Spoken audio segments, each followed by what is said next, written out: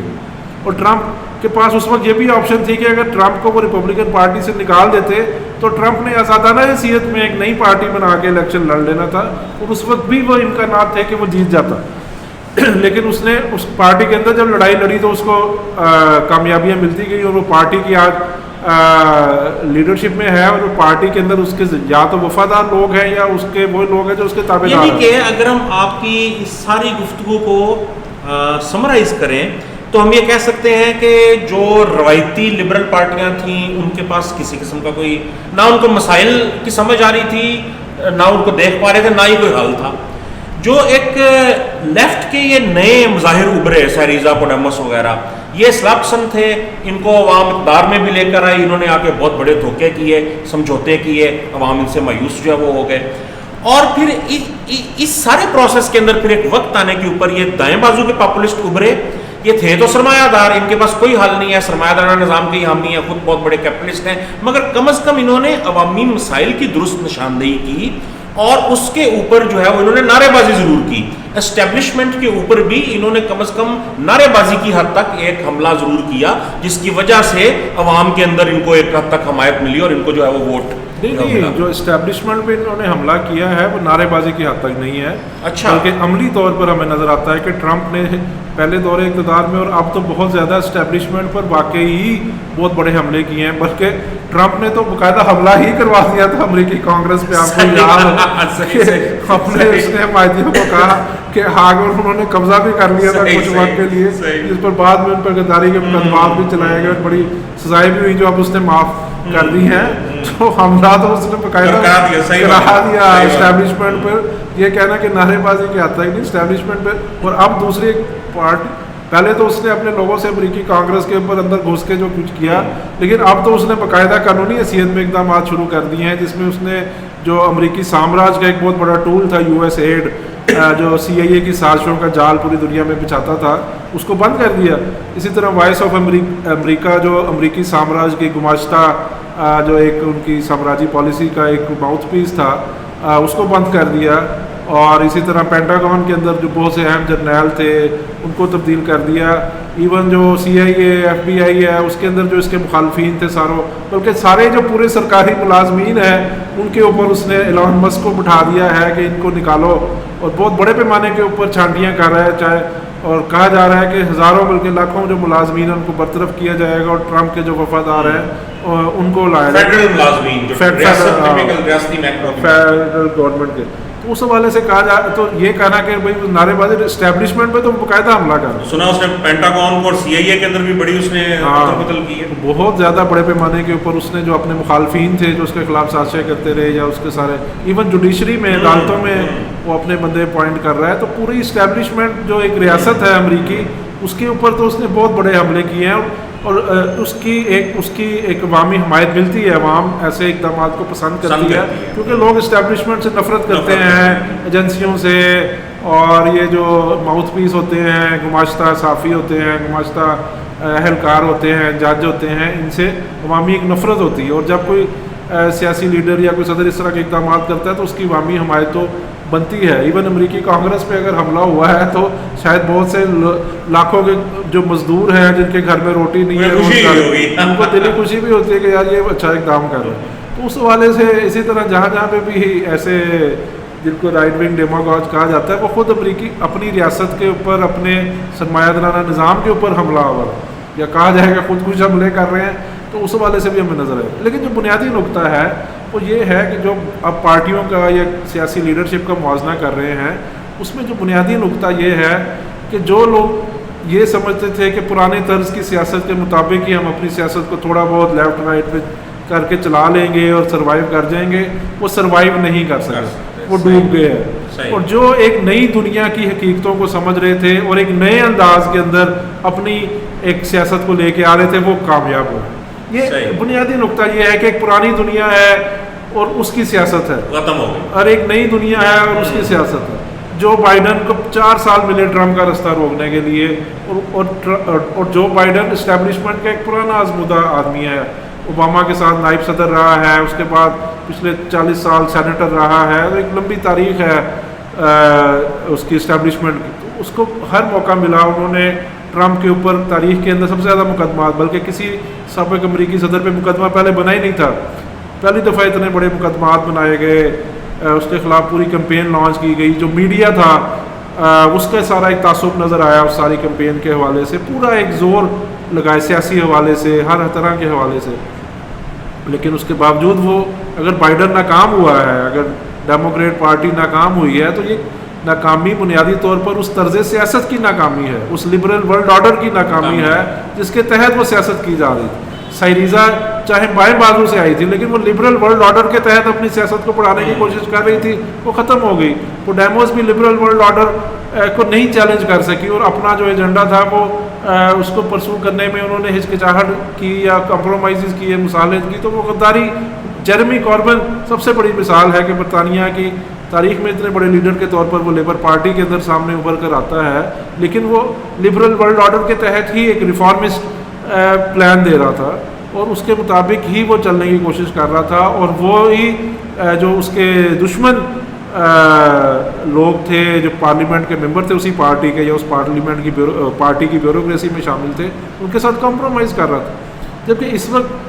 جو صورتحال یہ ہے کہ آپ پرانے نظام کو جتنا زیادہ نقصان پہنچانے کی اور اس کے خلاف حملہ کرنے کی اور ایک سیاسی اقدامات کرنے کی بات کریں گے، اتنا ہی زیادہ آپ کو مقبولیت ملے گی. کہ لوگ تنگ آ چکے ہیں اس نظام سے، اس لبرل ورلڈ آرڈر سے، اس نام نہاد جو آزاد منڈی کی معیشت ہے، اور سب سے لوگ تنگ ہیں. وہ لوگ چاہ رہے ہیں کہ کوئی فیصلہ کن اقدام کیا جائے. اچھا پال صاحب، اگر ہم تھوڑا سا ریجنل اسپیسیفک ہو جائیں، تو جو مڈل ایسٹ کی صورتحال جو پچھلے کافی عرصے سے جو بنی ہوئی ہے، 7 اکتوبر 2023 کے بعد سے اسرائیل کی ایک نان سٹاپ بمباری اور بربریت جو ہے وہ چل رہی ہے غزہ کے عوام کے اوپر، اور یہ مسئلہ پوری دنیا کے اندر جو ہے وہ ایک نیشنل آپریشن کا ایک سمبل بن کے سامنے آیا ہے، بربریت کی ایک مثال بن کے سامنے. ویسے تو خیر قومی جبر کی جو ہے وہ بے شمار مثالیں ہیں، انڈیا میں کشمیر سے لے کے پاکستان میں بلوچ جو نیشنل کویسچن ہے اس کے اوپر آپ بات کریں، اور آگے پھر آپ اسکاٹش نیشنل کویسچن، بہت سارے نیشنل کویسچنز ہیں، قومی جبر جو ہے. لیکن یہ جو اسرائیل اور غزہ والا معاملہ ہے، یہ ایک قومی جبر کی ایک بدترین اور سب سے خونریز مثال بن کے سامنے جو ہے. تو کیا دیکھتے ہیں آپ کہ ابھی جو صورتحال اس وقت جہاں تک پہنچ چکی ہے، اور ٹرمپ بار بار یہ اعلان کر رہا ہے کہ جناب ہم بے دخل کر دیں گے، اور غزہ تو ہم ایک ریئل اسٹیٹ کی ایک پیس آف ریئل اسٹیٹ کے طور پہ اس کو ڈیولپ کریں گے، ہماری بات چیت چل رہی ہے ایجپٹ کے ساتھ، جارڈن کے ساتھ، لوگوں فلسطینیز کو لینے کے حوالے سے. دوسری طرف ہم دیکھتے ہیں کہ جو عرب ممالک ہیں وہ تو صورت کاری کر رہے ہیں، کیا جارڈن، کیا ایجپٹ، کیا سعودی عرب، یہ سب صورت کاری جو ہے وہ کر رہے ہیں. اور ٹرکی بھی جو ہے وہ، پاکستان کا تو ہم خیر ذکر ہی کرنا مناسب نہیں ہے اب تو، نہ 3 میں نہ 13 میں. اور ایران کے اوپر بہت زیادہ دباؤ ہے نیوکلیر ڈیل کے حوالے سے بھی، ایران کو دھمکیاں بھی دی جا رہی ہیں کہ آپ کے اوپر حملہ بھی کیا جا سکتا ہے اگر نیوکلیر ڈیل جو نہیں ہوتی. تو یہ جو اوور آل مڈل ایسٹ کے اندر آپ کیا دیکھ رہے ہیں کہ چیزیں کس طرف جا رہی ہیں؟ دیکھیں، اس میں جس طرح ہم نے پہلے بات کی کہ جو عالمی تعلقات ہیں جو مکمل طور پر تبدیل ہو گئے ہیں، اور طاقتوں کا توازن مکمل طور پر تبدیل ہو گیا ہے، اور اس کا اظہار نئی جنگوں میں، خانہ جنگیوں میں اور پراکسی وارز میں نظر آ رہا ہے. اور ہر خطے میں نئی سامراجی طاقتیں اپنا اثر و رسوخ بنانے کی کوشش کر رہی ہیں. جس طرح ترکی شام کے اندر ایک اپنے جو جہادی قوتیں تھیں ان کو پروموٹ کر کے وہاں پہ اقتدار دلایا ہے، اور وہی وہ داعش جس کو ٹیررسٹ کہا جاتا تھا، جس پہ پوری امریکہ اور یورپ نے پابندیاں لگائی ہوئی، وہ اب ان کے محبوب بن گئے ہیں. وہی القاعدہ اور داعش جو ہے وہ امریکہ اور یورپ کی پشت پناہی سے، ان کی کاسالیسی سے وہ شام کے اندر اقتدار میں آ گئے. اس والے سے ہر جگہ کے اوپر ہی ایک عدم استحکام ہے، جنگیں ہیں، خونریزی. یوکرین کی آپ دیکھیں کہ جنگ کے اندر بھی لاکھوں لوگ مارے گئے ہیں، ابھی تک اس کی اصل فگر نہیں آئی، اور 50 سے 60 لاکھ لوگ ہجرت کرنے پر مجبور ہوئے ہیں. اسی طرح ہر فلسطین کے تو اندر ایک قتل عام ہمیں نظر آ رہا ہے کہ لاکھوں کی تعداد میں لوگوں کو ایک تباہی اور بربادی کی ایک ایک میں سمجھتا ہوں ہولناک مثال وہاں پہ قائم کی جائے. لیکن اس کی جو بنیاد میں پھر ہمیں نظر آتا ہے کہ جو امریکی سامراج کا زوال ہے, اس کو اگر آپ سمجھے بغیر یا اس کو نظر میں رکھے بغیر تجزیہ کریں گے تو پھر صورتحال کا درست تجزیہ نہیں کر سکیں. آج امریکہ یا ایون یورپ جو ہے وہ اس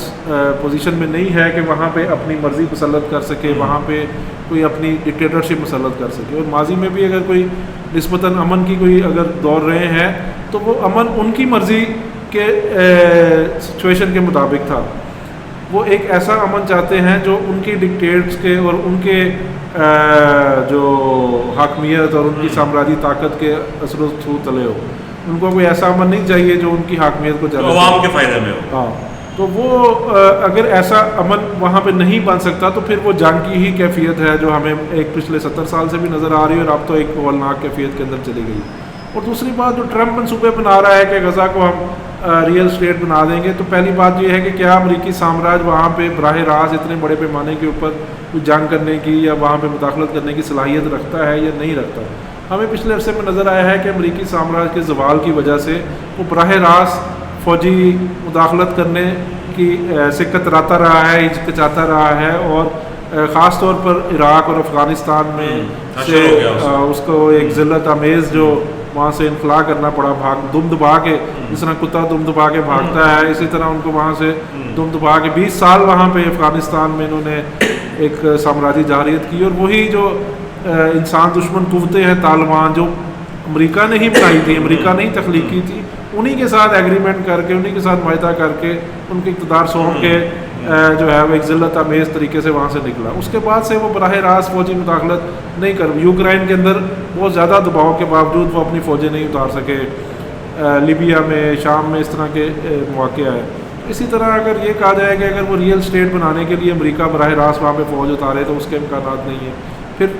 اسرائیل کی فوج یا اسرائیل کی ریاست کیا وہاں پہ پورے غزہ کو اپنے کنٹرول میں لے سکتی ہے, یا زمینی حوالے سے وہاں پہ اس کے پاس اتنی صلاحیت ہے, تو وہ بھی ہمیں نظر نہیں آتا. دوسری طرف جو منصوبہ ہے کہ مصر کا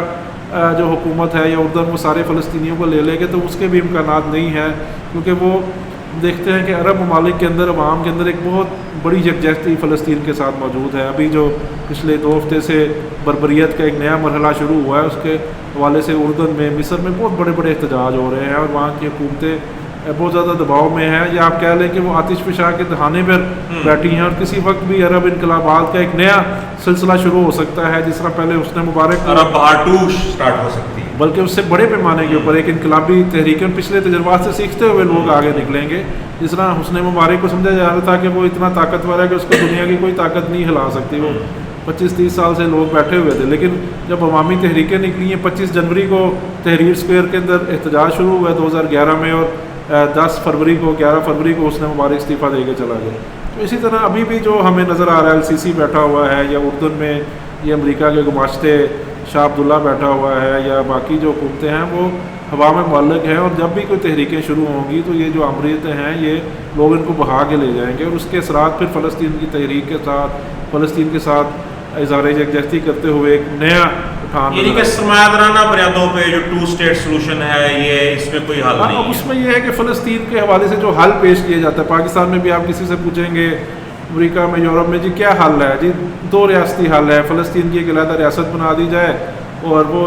اسرائیل کے ساتھ ایک ادھر موجود رہے اور اس کے پاس تمام اختیارات ہوں. حماس کا بھی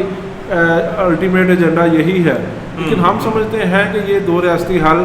پہلی بات تو یہ ہے کہ ممکن نہیں ہے, اور دوسری بات یہ ہے کہ یہ کوئی حل بھی نہیں ہے. جب یہ حل پیش کیا گیا, اوسلو معاہدہ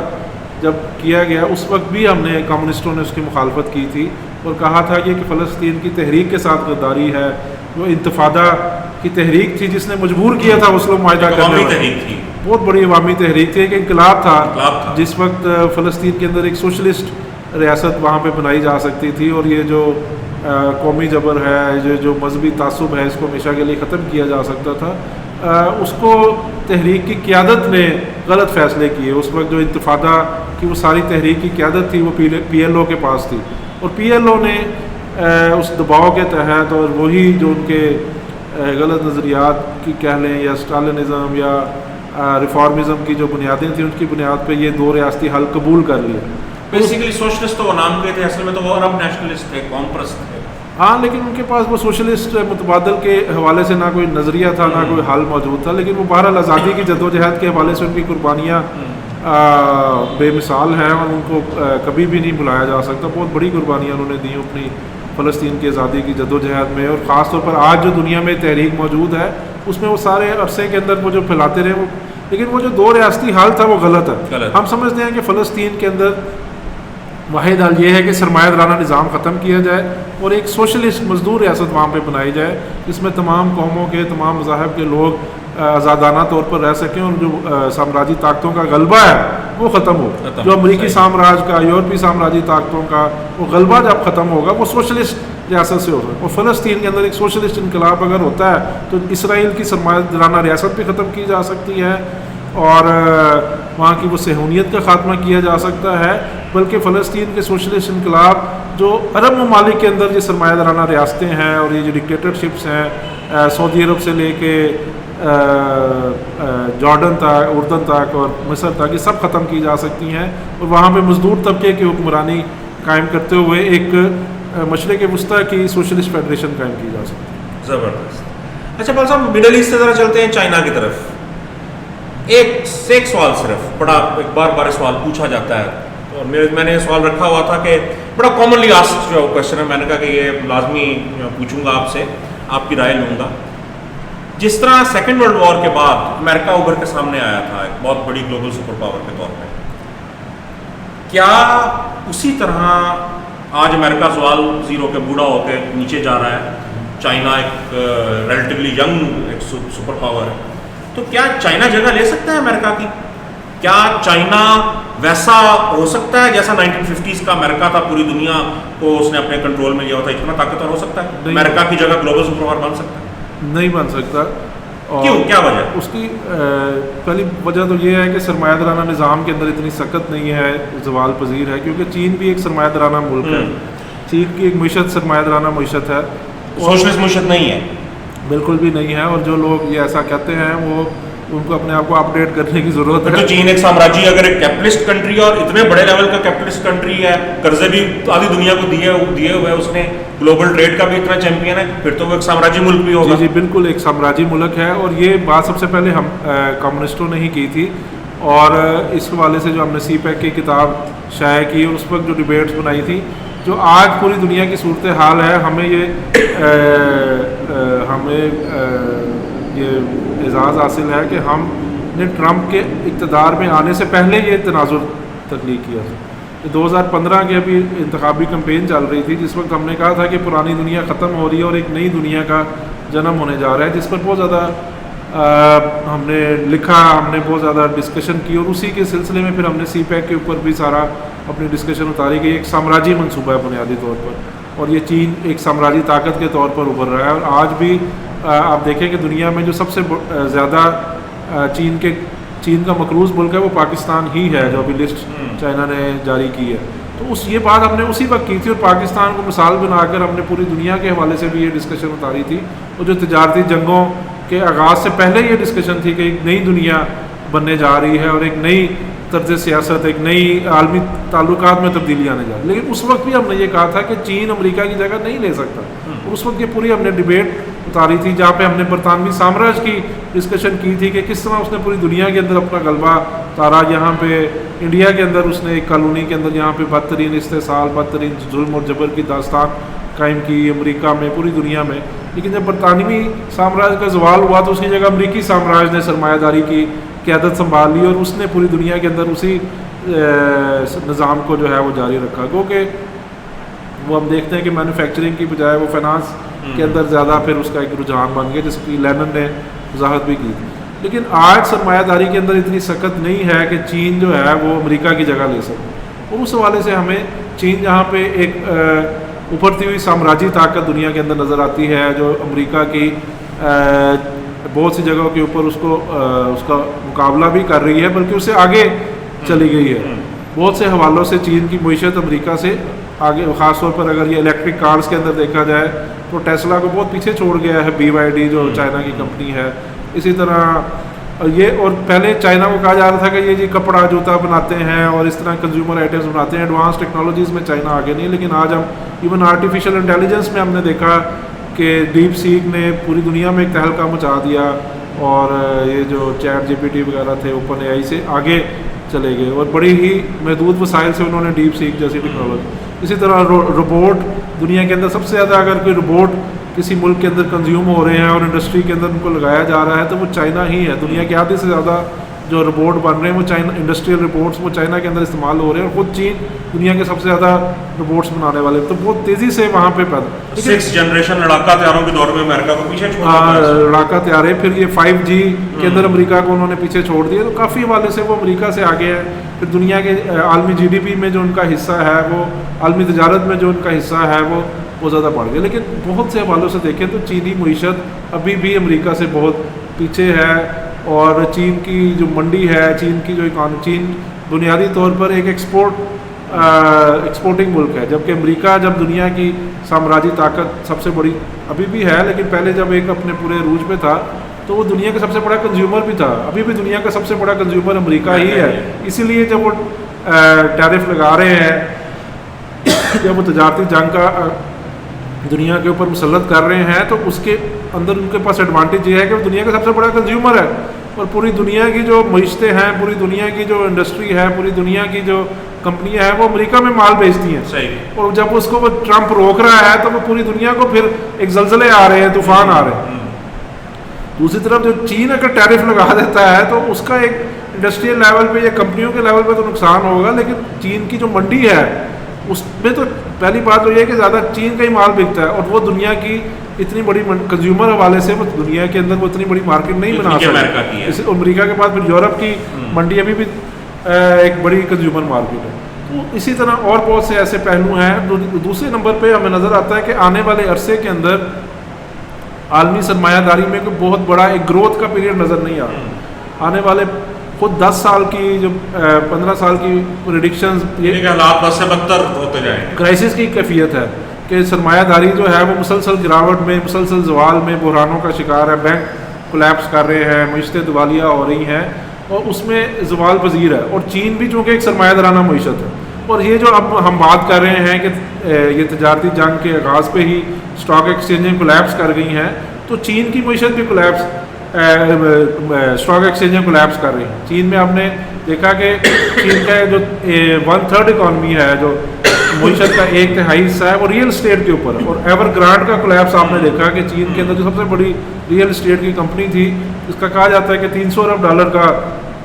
دیوالیہ ہوا، لیکن بعض اندازوں کے مطابق وہ $700-800 ارب سے بھی زیادہ کا دیوالیہ بن جاتا ہے. اسی طرح چین کے اندر جو دوسری بہت سی ریئل اسٹیٹ کمپنیز ہیں وہ دیوالیہ ہو رہی ہیں. چین کی معیشت بنیادی طور پر سست روی کا شکار ہے، اور وہ جو گروتھ ریٹ تھا 7%، 8%، 10% کا، وہ ایک ماضی کی یاد بن گیا ہے 5%. اور چین کی معیشت کو بھی ریاستی قرضوں سے، نوٹ چھاپ کے اور مصنوعی طریقوں سے چلایا جا رہا ہے. اس حوالے سے چین کی معیشت کے اندر، جبکہ امریکہ جب اپنے چین کا قرضہ بھی جو ہے وہ 280% اور جب اور دوسرے نمبر پہ جب امریکہ اپنے عروج پہ تھا، تو امریکہ پوری دنیا کے اندر ایک مینوفیکچرنگ قوت کے طور پر بھی موجود تھا، جو کہ اب ہم نظر آ رہے کہ باہر گئے. اور جو امریکی معیشت تھی وہ بڑی ایک مضبوط بنیادوں کے اوپر، وہ مصنوعی بنیادوں پر نہیں تھی اس وقت. اگر 40s 50s 60s کا امریکہ دیکھیں تو وہ صرف یہ مصنوعی یہ کریڈٹ ببل کے اوپر معیشت یا ریئل اسٹیٹ کے اوپر یا اسپیکولیشن پہ، کہ وہ اپنی ہی کمپنی کے جو ہے شیئر کہ وہ جو ریاست سے قرضے ملتے ہیں اس کو بجائے اس کے کہ وہ مینوفیکچرنگ میں انویسٹ کریں، وہ کمپنیاں کہ نئی فیکٹری لگائیں، نیا روزگار پیدا کریں، وہ ان قرضوں سے اپنی ہی کمپنی کے شیئر خرید لیتی ہیں، جس سے اس کی مصنوعی طور پر قیمت آگے بڑھتی ہے. تو مصنوعی بنیادوں پر نہیں تھا، بلکہ حقیقی بنیادوں پر پیداواری قوتیں میں اضافہ ہو رہا ہے. جبکہ چین میں ہم دیکھتے ہیں کہ اس وقت تو ایکسیس کیپیسٹی پہلے سے موجود ہے، اوور پروڈکشن کا کرائسس ہے، چین کا ریئل اسٹیٹ کا سیکٹر کرائسس میں ہے، چین کی بینکنگ سیکٹر کرائسس میں ہے. اور یہ جو اب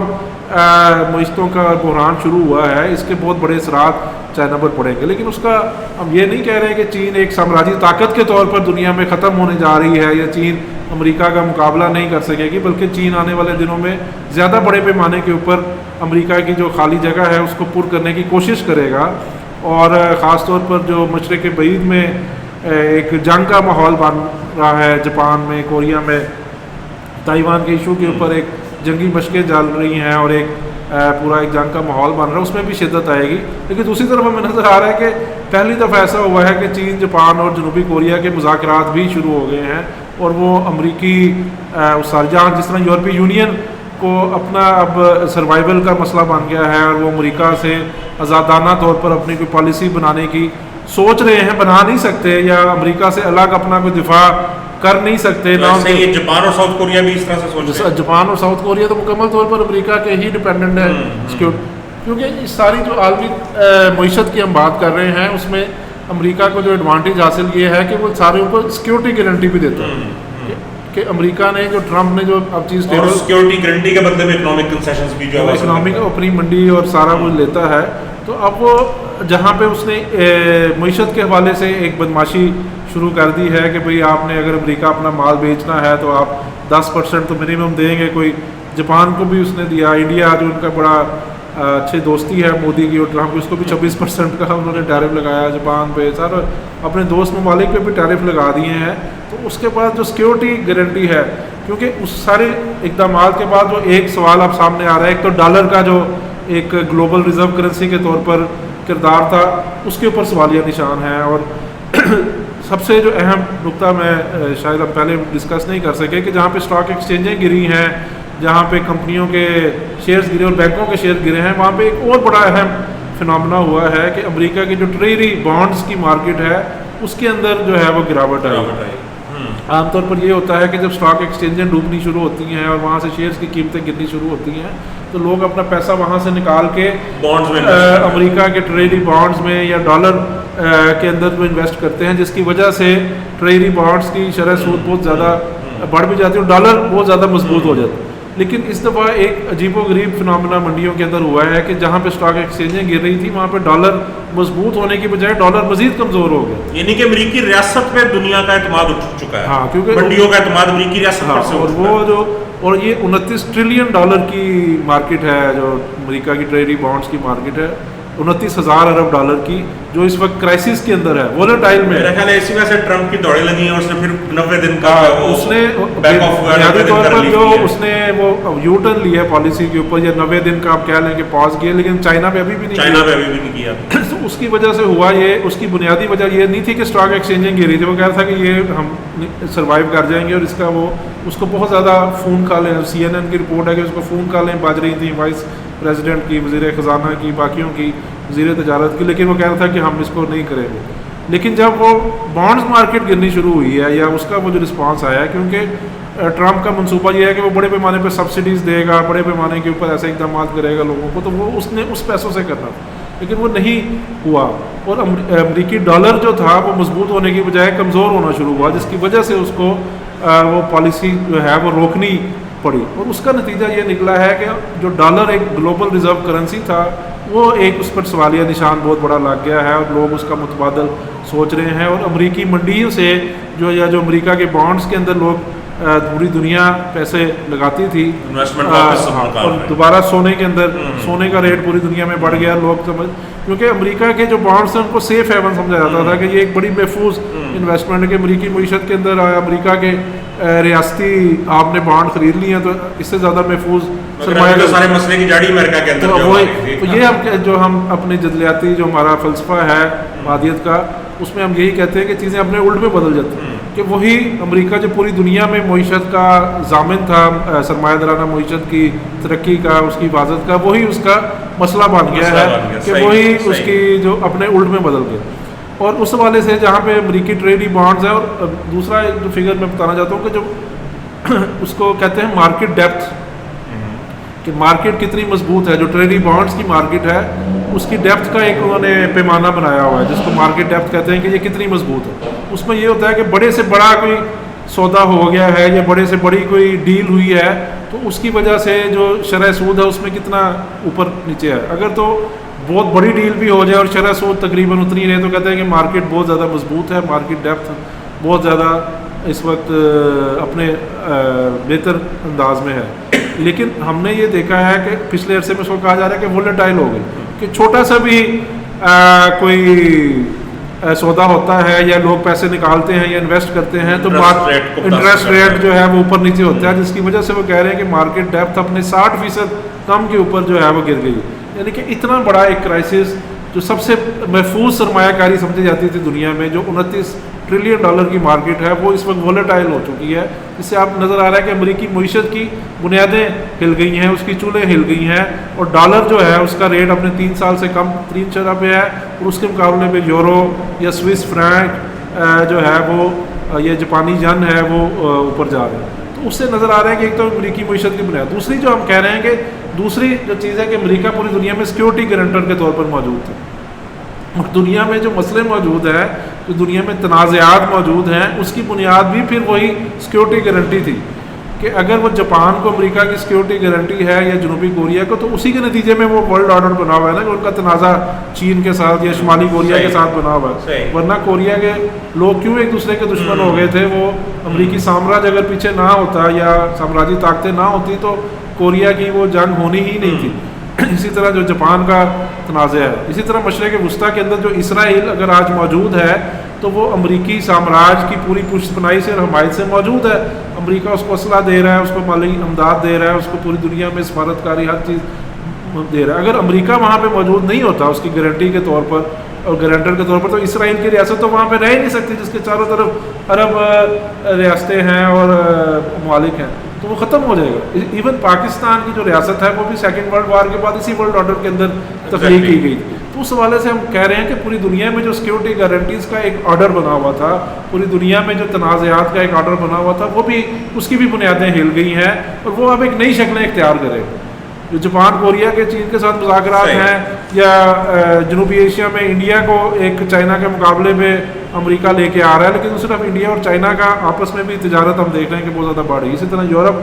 کے اندر. اچھا، اب اس ساری گفتگو کو اگر ہم کنکلوڈ کرنے کی طرف جو ہو جائیں تو ایک کرائسس ہے، پولیٹیکل، اکنامک، سوشل، کلچرل، ہر جگہ کرائسس ہے. تو اتنے اس بلیکنس کے اندر، اس انتشار کے اندر، مجھے تو یہ ویسے لگ رہا ہے جیسے 3rd-4th سینچری AD کے اندر رومن امپائر اور غلام داری جب کولیپس کر رہی تھی تو اس وقت جو دنیا کی صورتحال تھی اس سے کوئی ملتی جلتی چیز جو ہے لگ رہی ہے. تو ایسے سارے انتشار اور کیوس اور ڈیٹیریشن کے اندر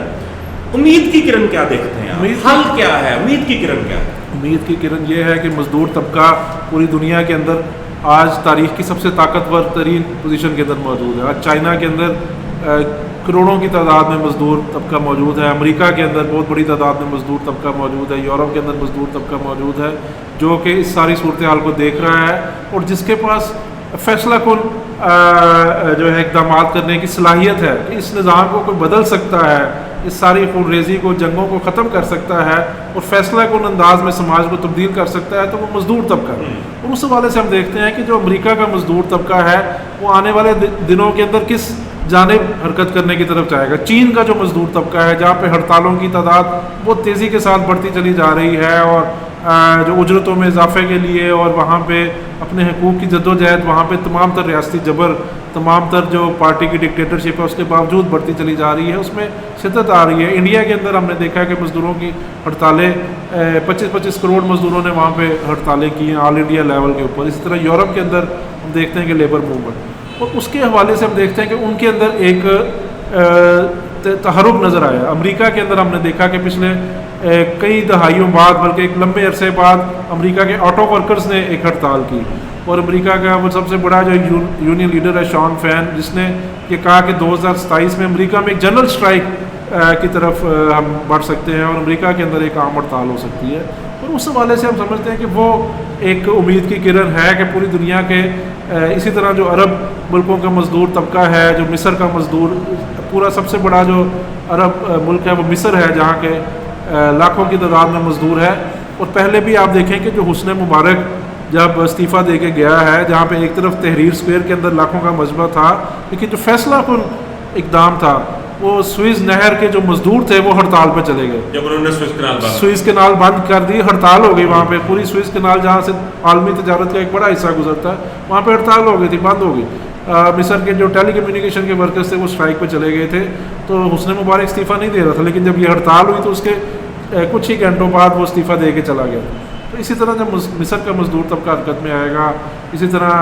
یہ خلیجی ممالک کے اندر لاکھوں مزدور ہیں، پاکستان انڈیا سے بھی کام کرتے ہیں، وہاں کے اپنے مزدور بھی ہیں، تو وہ ایک امید کی کرن. لیکن سوال یہ ہے کہ پھر قیادت کا سوال آ جاتا ہے کہ قیادت کون کرے گا، اور اس کی کوئی قیادت کی بنیاد یہ ہے کہ اس کے پاس ایک درست نظریہ ہو کہ دنیا میں پہلی بات تو یہ کہ ہو کیا رہا ہے اور اصل مسئلے کی جڑ کیا ہے، بنیادی تضاد کیا ہے. وہ سرمایہ دار اور مزدور کا تضاد ہے، اور یہ جو بحران ہے اس کی بنیاد سرمایہ داری کا زائد پیداوار کا بحران. آپ المیہ دیکھیں کہ آج بحران یہ نہیں ہے کہ پیداوار کم ہو رہی ہے، لوگ اس لیے نہیں بھوکے کہ گندم کم پیدا ہو رہی ہے، چاول کم پیدا ہو رہا ہے یا باقی اجناس کم پیدا ہو رہی ہیں، بلکہ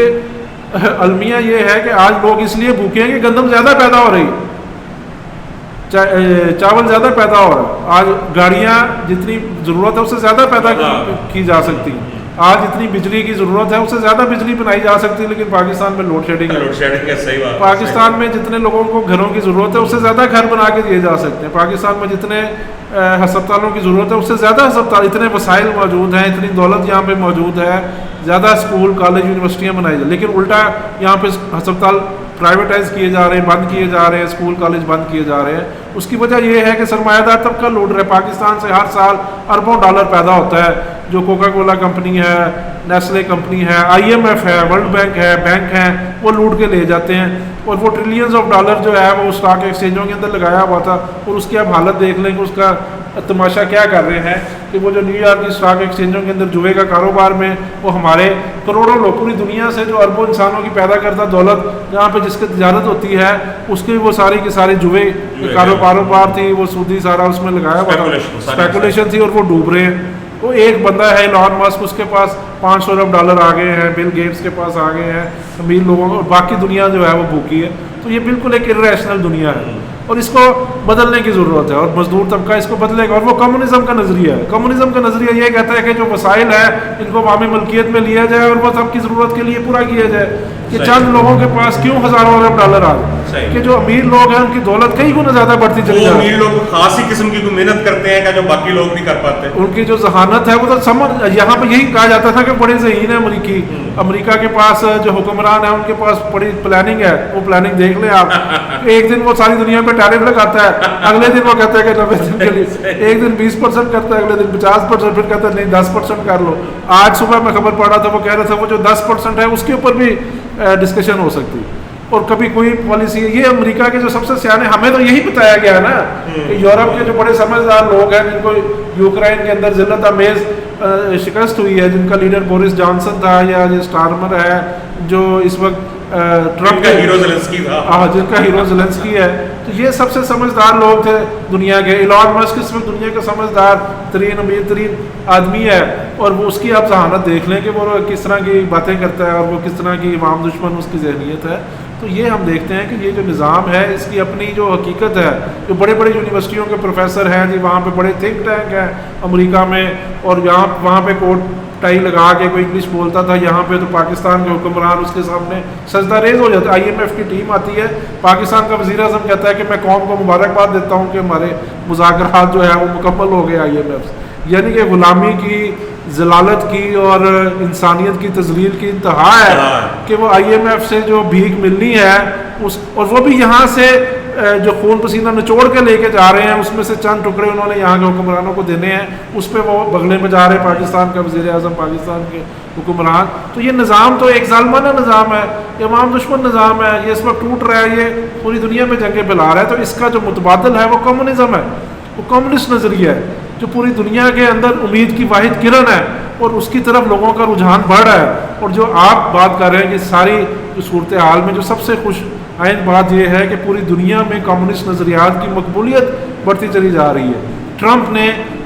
واضح طور پر کہہ دیا ہے کہ امریکہ میں اس کے سب سے بڑے دشمن کمیونسٹ ہیں. ایون وہ کمالا ہارس کو بھی کامریڈ کمالا کہہ کے الیکشن، جو کہ ہر دشمن کو وہ کمیونسٹوں نے کہا، حالانکہ وہ غلط ہے. وہ بھی کمیونسٹوں کے اتنے ہی بڑے دشمن ہیں کمالا ہارس ہے، جو بائیڈن جتنا ٹرمپ ہے، لیکن اس کو خطرہ نظر آ رہا ہے کہ سرمایہ داروں کو اگر کوئی حقیقی خطرہ ہے تو وہ کمیونزم کے نظریے سے. اسی طرح یورپ کے اندر آپ دیکھیں کہ نوجوانوں میں خاص طور پر کمیونسٹ نظریات کی مقبولیت بڑھتی چلی جا رہی ہے. اور یونان کے اندر کمیونسٹ پارٹی ہے یا باقی جہاں بھی ہیں، تو اسی والے سے جو پاکستان کے اندر بھی انقلابی کمیونسٹ پارٹی ہم نے قائم کی ہے، اور پاکستان کے اندر بھی ہمارے اس وقت ہزاروں کی تعداد میں نوجوان ہیں جو ہمیں میسج کر رہے ہیں، سوشل میڈیا پہ فالو کر رہے ہیں، جو کہہ رہے ہیں کہ ہم اس پارٹی کا حصہ بننا چاہتے ہیں. اسی طرح امریکہ کے اندر وہاں پہ انقلابی کمیونسٹ امریکہ کے نام سے لانچ ہوئی، جس کو 50 کروڑ سے زیادہ ویوز آئے جب نیو یارک کے اندر سرخ جھنڈے لے کے ایک ریلی نکالی وہاں کے کمیونسٹوں نے، تو اس کے دنیا کے اندر 50 کروڑ سے زیادہ ویوز تھے. اسی طرح برطانیہ کی اندر فیونا لالی جب الیکشن کمپین میں گئی اور کمیونسٹ اس نے کھل کے ایک نوجوان لڑکی ہے، تو اس کو لاکھوں بلکہ کروڑوں کی تعداد میں ویوز اس کو سوشل میڈیا پہ ملے. اسی طرح جرمنی میں، فرانس میں، ہر جگہ کے اوپر کمیونسٹ نظریات جو ہے وہ ایک واحد حل ہے. اور جن کو کہا جاتا تھا کہ یہ ایک ناممکن سی بات ہے، ایسا ہو ہی نہیں سکتا، سرمایہ داری بڑی مضبوط ہے، بڑی طاقتور ہے، یہاں تک کہ چائنا کے اندر دوبارہ کمیونسٹ پارٹی کے خلاف حقیقی کمیونسٹ بنیادوں کے اوپر بہت بڑی قوتیں جو ہے وہاں پہ تعمیر ہو رہی ہیں، اور مزدوروں کے اندر، نوجوانوں میں حقیقی جو کمیونزم کے نظریات ہیں ان کی پیاس بڑھ رہی. لٹریچر پڑھ رہے ہیں دوبارہ کارل مارکس کو، اینگلس کو، لینن کو. انڈیا کے اندر، پوری دنیا میں، ایون عرب ممالک میں، فلسطین میں ہم سمجھتے ہیں کہ وہاں پہ کمیونزم کے نظریات کی پیاس بڑھ رہی ہے، مصر میں، شام میں، تیونس میں، ہر جگہ کے اوپر. تو اس حوالے سے ہم دیکھتے ہیں کہ جو مستقبل ہے سرمایہ داری سے جو نجات دلا سکتا ہے، لوگ ناگزیر طور پر اس کی طرف آئے گے. کہ جب جنگ لگی ہے، لاکھوں لوگ مر رہے ہیں، بے گناہوں کا قتل عام ہو رہا ہے فلسطین میں، یوکرین میں لوگ مر رہے ہیں، تو لوگ پھر وہ جو خیالی باتیں ہیں پروفیسروں کی، جو جھوٹی دانشور ہے، اس کو نہیں سنتے اور نہ سمجھنا چاہتے ہیں اور نہ سننا چاہتے ہیں. لوگ سمجھتے ہیں کہ بھئی یہ جو مسئلہ ہے، بھوک ہے، بیماری ہے، اس کا حل کیا ہے، اور وہ حل کمیونزم کا نظریہ دیتا ہے. کہ سنجیدگی جو بحث ہے، سنجیدہ جو ڈسکشن ہے، اور وہ لوگ جو سمجھتے ہیں کہ لوگ بیوقوف ہیں یا وہاں پاگل ہوتی ہیں، وہاں جو سائنسی منطقی حل وہ دے گا، اور اسی کی بنیاد کے اوپر جو سیاست کو آگے بڑھائے گا، وہی دنیا کا مستقبل ہے. اور ہمیں یقین ہے کہ سرمایہ داری کو، جس طرح 1917 میں لینن اور ٹراٹسکی کی قیادت میں روس میں سوشلسٹ انقلاب آیا تھا اور سرمایہ داری کو شکست دی گئی تھی، اسی طرح دوبارہ پوری دنیا کے اندر اب ایک سوویت یونین نے پوری دنیا کے اندر ایک عالمگیر سطح کے اوپر سرمایہ داری کے خلاف تحریکیں بنیں گی، اور کمیونسٹ نظریات ناگزیر طور پر کروڑوں لوگوں کی حمایت حاصل کریں گے، اور وہ انقلابات کامیاب ہوں گے، اور سرمایہ داری کی اس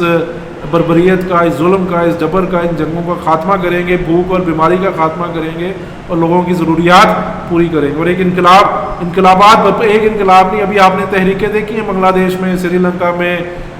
یونان میں تحریک ہے، ترکی کے اندر اردوغان کے ظلم اور جبر کے خلاف ایک بہت بڑی تحریک ہے. اس طرح کی تحریکیں پاکستان میں، انڈیا میں، ہر ملک کے اندر بنیں گی. امریکہ کے اندر لاکھوں لوگ کمیونزم کے نظریات کے حمایت کرتے ہوئے باہر نکلیں گے، اور ہمیں یقین ہے کہ سرمایہ داری کے خاتمے کا عہد کا آغاز ہو گیا ہے، اور کمیونزم کے نظریات کی مقبولیت کا اور ایک سوشلسٹ انقلاب کی کامیابی کی جانب صورتحال بڑھی ہے. اور ہم اپنی قوتیں اگر تعمیر کرتے ہیں تو ہم یقینی طور پر انسانیت کو اس بربریت سے نجات دلائیں گے، اور ایک نئے، واقعی جو حقیقی ایک نئی دنیا ہے جس کے اندر امن ہو، خوشحالی ہو، ترقی ہو، لوگ مل جل کر زندگی گزاریں، وہ واقعی شرمندہ تعبیر ہوگا، اور پوری دنیا کے اندر سرمایہ داری کا خاتمے کرتے ہوئے ایک عالمی سوشلسٹ انقلاب کو کامیاب کرے. ادم پال صاحب، بہت بہت شکریہ. کمیونسٹ پوڈ کاسٹ کی طرف سے آپ کے بہت مشکور ہیں ہم، اور بڑی شاندار گفتگو جو ہے رہی ہے، اور ہمارے ناظرین کو تو جو سیکھنے کا موقع ملے گا سو ملے گا. میں نے اس کے اندر بہت زیادہ مجھے کلیئرٹی جو ہے وہ حاصل جو ہے وہ ہوئی، اور جو ہے وہ اس سلسلے کو ہم مزید آگے بھی بڑھاتے رہیں گے. اور تمام ناظرین سے میری درخواست ہے کہ کمیونسٹ پوڈ کاسٹ کو اس کو جو ہے وہ سبسکرائب، اس کو جو ہے وہ اس کو فالو جو ہے وہ کریں، اور جو ہے وہ جو بھی اس کا نیا ایپیسوڈ اپلوڈ ہو اس کو جو ہے وہ لازمی دیکھیں، اپنا فیڈ بیک بھی جو ہے وہ دیں، اور آئندہ آنے والے پوڈ کاسٹ کے اندر پھر ہم مختلف جو آگے جو ایشوز ہیں، مسائل ہیں، مختلف موضوعات ہیں، ان کے اوپر اس ڈسکشن کے سلسلے کو جو ہے وہ آگے بڑھائیں گے. ابھی کمیونسٹ پوڈ کاسٹ کے طرف سے جو میزبان ہیں مجھے اجازت جو دیجیے. لال صاحب.